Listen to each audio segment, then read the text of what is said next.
Gražus medelis gražiai pavasarį žydi ir linksma gerti vyną. Pasikviesk Jėzų ir turėsi problemų.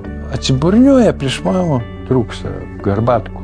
Man trūksta vyno, Jėzau, daryk ką nors. Šalom vėl visiems. Sveikinu susirinkusius, tęsiam apmąstymus Jėzaus vardo ir titulų, kaip Jėzus save pavadina, kaip jį kiti pavadina. Taip mes jį pažįstame, tai praplečia mūsų pažinimą, ką jis daro mūsų gyvenime, kaip jis veikia mūsų gyvenime. Ir šiandien pamąstysim apie vynmedį. Jėzus vynmedis. Skaitom Jono Evangeliją 15 skyrių. Aš esu tikrasis vynmedis, o mano tėvas vynininkas. Kiekvieną mano šakelę, neduodančią vaisiaus, jis išpjauna, o kiekvieną vaisingą šakelę apvalo, kad jį duotų dar daugiau vaisių. Jūs jau esate švarūs dėl žodžio, kurį jums kalbėjau. Pasilikite manyje, tai ir aš jumise pasiliksiu. Kaip šakelė negali duoti vaisiaus pati iš savęs, nepasilikdama vynmedyje, taip ir jūs bevaisiai, nepasilikdami manyje. Aš esu vynmedis, o jūs šakelės. Kas pasilieka manyje ir aš jame, tas duoda daug vaisių. Nuo manęs atsiskyrę jūs negalite nieko nuveikti. Kas nepasiliks manyje, bus išmestas laukan ir sudžiūs kaip šakelė. Paskui surink šakeles, įmes į ugnį ir jos sudegs. Jei pasiliksite manyje ir mano žodžiai pasiliks jumise, jūs prašysite, ko tik norėsite ir bus jums suteikta. Tuo bus pašlovintas mano tėvas, kad jūs duosite gausių vaisių ir būsite mano mokiniai. Ir toliau praleisim gabalėlį, sakysim, aš jums tai kalbėjau, kad jumise būtų manasis džiaugsmas ir kad jūsų džiaugsmui nieko netrūktų. Taigi, turim vynmedį. O ko mes tikimės iš vynmedžio? Gražus medelis, gražiai pavasarį žydi. Ar to užtenka? Ne, vynmedis augina vynuogių vynuogės, iš kurių žmonės spaudžia sultis ir gamina vyną. Skanu valgyti uogas, skanu gerti sultis ir linksma gerti vyną. Taigi jis duoda ir maistą, ir gėrimą. Ir kokią simbolinę prasmę jis turi dvasiniam pasauliui, kažkokius atitikmenis, kas galėtų mums pailiustruoti, kodėl jis tiek daug kalba apie save kaip apie vynmedį. Aš norėčiau biškutį dar vieną istoriją paskaityti. Apie vynuogyną yra daug istorijų, bet yra tokia viena linksma istorija, kuri vadinasi Vestuvės Kanuje. 3 dieną Galilėjos Kanoje buvo vestuvės, juose dalyvavo Jėzaus motina. Į vestuves taip pat buvo pakviestas Jėzus ir jo mokiniai. Išsibaigus vynui, Jėzaus motina jam sako, jie nebeturi vyno. Jėzus atsakė, o kas man ir tau, moterie? Dar neatėjo mano valanda. Jo motina tarė tarnams, darykite, ką tik jis jums lieps. Ten buvo 6 akmeniniai indai žydų apsiplovimams, kiekvienas 2-3 saikų talpos. Jėzus jiems liepė, pripilkite indus vandens, jie pripylė sklidinus.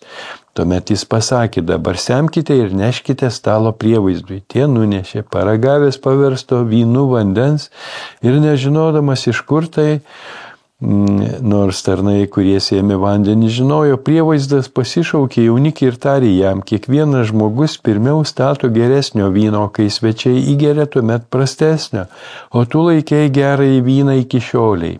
Tokią stebuklų pradžią Jėzus padarė Galilėjos Kanoje. Taip jis parodė savo šlovę ir mokiniai įtikėjo jį. Taigi tokią stebuklų pradžią padarė Galilėjos Kanoje. Kągi jis ten padarė? Galilėjos Kanoje. Žydai švenčia vestuves.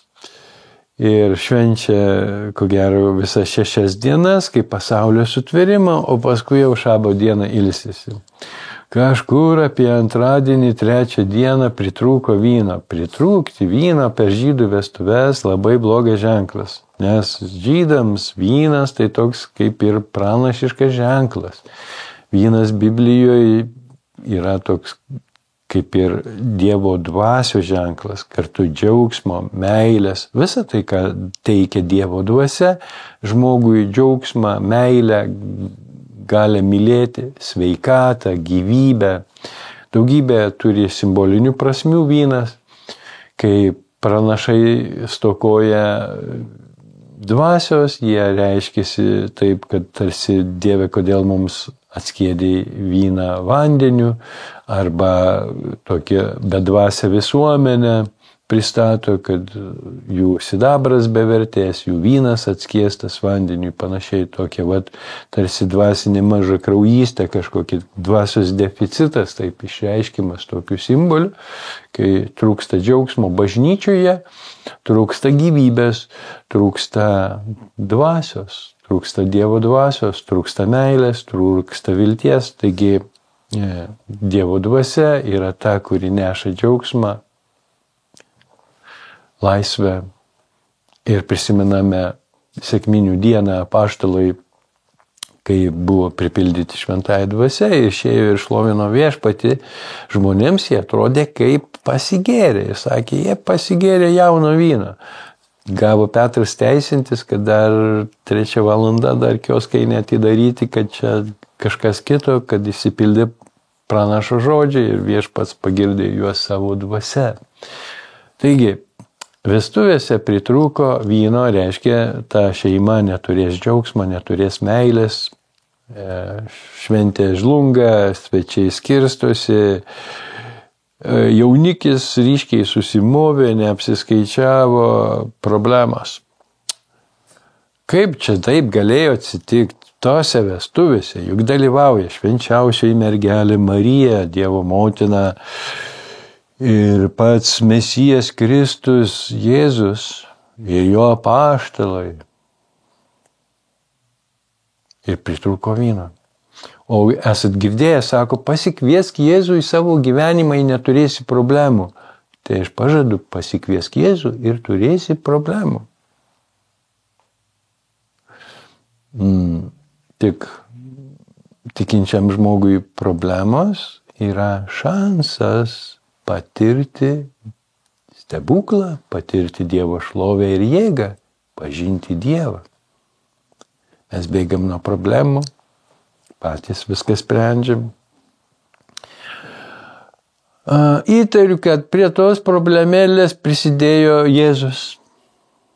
Vienas nevaikšto, atėjo su 12 vyrukų, kurie turėjo burnikės, patvarkė tą vynelį.